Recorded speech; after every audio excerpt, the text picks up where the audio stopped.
de sa prise de pouvoir. Je vous l'ai dit tout à l'heure, 5 ans auparavant, il avait pris le pouvoir à Saint-Cloud.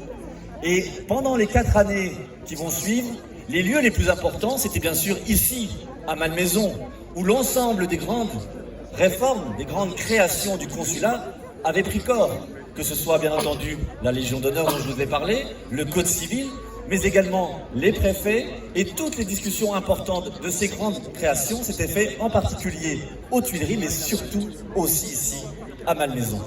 Donc Paris a une place très importante.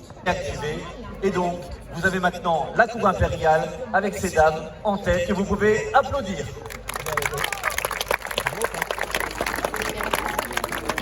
Vous noterez également que les robes sont inspirées de l'Antiquité gréco-romaine. C'est la mode de l'époque. Il ne faut pas oublier non plus que tout ce commerce d'uniformes, de robes, eh bien, fait travailler de manière très active toutes les entreprises françaises. Sœur Julie Clary, en particulier, qui avait épousé le frère de Napoléon, Joseph Bonaparte. Cette cour impériale reprend donc les codes vestimentaires effectivement de l'Antiquité, avec quelques agréments, en particulier des agréments orientaux, mais également espagnols. Oui. Applaudissez! Alors l'empereur est suivi de son mamelouk Roustan, qu'il a ramené d'Égypte. Et il a sa garde personnelle, c'est-à-dire les chasseurs à cheval. Habituellement, vous le savez, c'était cet habit vert de chasseur à cheval qu'il portait.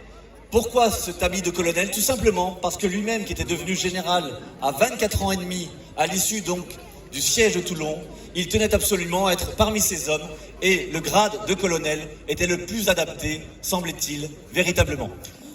Regardez bien la taille de cet homme. 1,68 m, sans chapeau. Ne dites pas que Napoléon était... La particularité d'Aigle d'être choisi par l'ensemble des empereurs en Europe. L'aigle autrichienne, qui était véritablement bicéphale et qui regardait à la fois vers l'ouest et vers l'est, et l'aigle évidemment russe, qui avait également cette particularité de pouvoir fondre sur ses adversaires. C'est donc cette raison que Napoléon va choisir l'aigle et qu'il va en faire la distribution à l'ensemble de ses troupes. L'aigle également permettait d'écarter, comme je vous le disais, tout ce qui avait été fait auparavant. 3 bataillons dans un régiment. Il y a eu, à cette époque-là, lors de la remise des aigles, 1107 drapeaux qui ont été remis.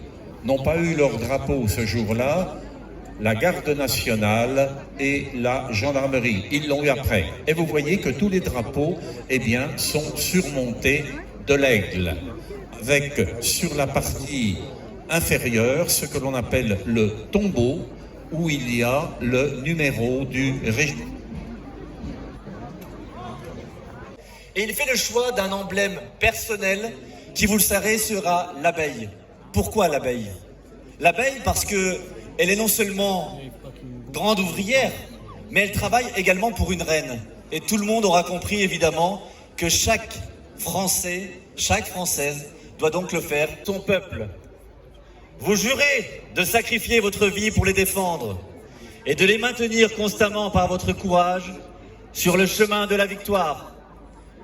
Vous le jurez? Vous le jurez?